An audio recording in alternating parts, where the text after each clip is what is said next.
Flashback. Pagi, Mbak. Pagi dok, saya mau konsultasi. Saya kok ngerasa haus terus ya, sama sering kebelet pipis. Terus kalau luka lama sembuhnya. Ini kenapa ya dok? Sebelumnya Mbaknya pernah uji lab belum ya? Sudah pernah dok. Sudah pernah ya Mbak? Boleh lihat hasil uji labnya? Baik dok, ini. Nah ini Mbak, berdasarkan keluhan dan hasil uji lab Mbaknya, gula darah Mbaknya nyampe 180 mg per desiliter. Mbaknya ini menderita diabetes mellitus. Ada apa Mbak?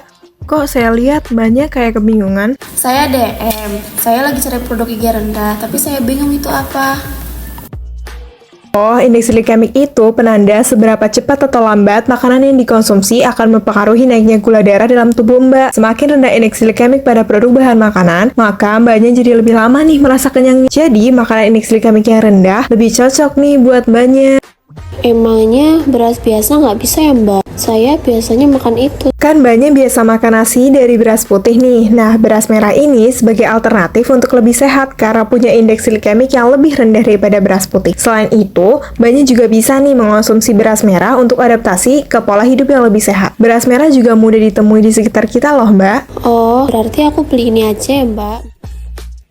Nah, gimana nih teman-teman pendapatnya setelah kalian lihat cuplikan video tadi? Udah tahu kan kalau beras merah itu punya banyak manfaat untuk kesehatan. Salah satunya beras merah memiliki indeks glikemik yang rendah sehingga cocok untuk menderita diabetes mellitus.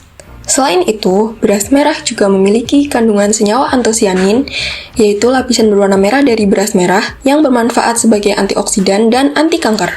Beras merah ini dikenal sebagai beras yang cocok sebagai makanan penunjang diet, di mana pola penggunaan beras merah dalam kehidupan sehari-hari dapat menjadi bagian yang memiliki peranan penting dari pola hidup sehat, di masa kini maupun di masa depan. Beberapa peneliti juga berpendapat bahwa dengan mengganti sepertiga nasi putih yang dikonsumsi setiap harinya dengan beras merah, maka akan menurunkan kadar risiko penyakit degeneratif pada tubuh. Jadi banyak juga ya teman-teman manfaat dari beras merah ini. Oh ya, ngomongin soal beras merah, kalian tahu nggak kalau Kabupaten Banyumas itu merupakan salah satu sentra penghasil beras di Provinsi Jawa Tengah.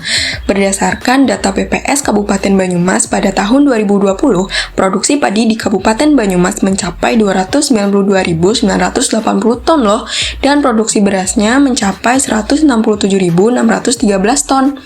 Dan beras merah ini merupakan salah satu beras yang diproduksi di Kabupaten Banyumas. Jadi, beras merah merupakan salah satu pangan lokal yang ada di Kabupaten Banyumas. Umumnya, beras merah diolah menjadi nasi liwet atau bubur bayi beras merah.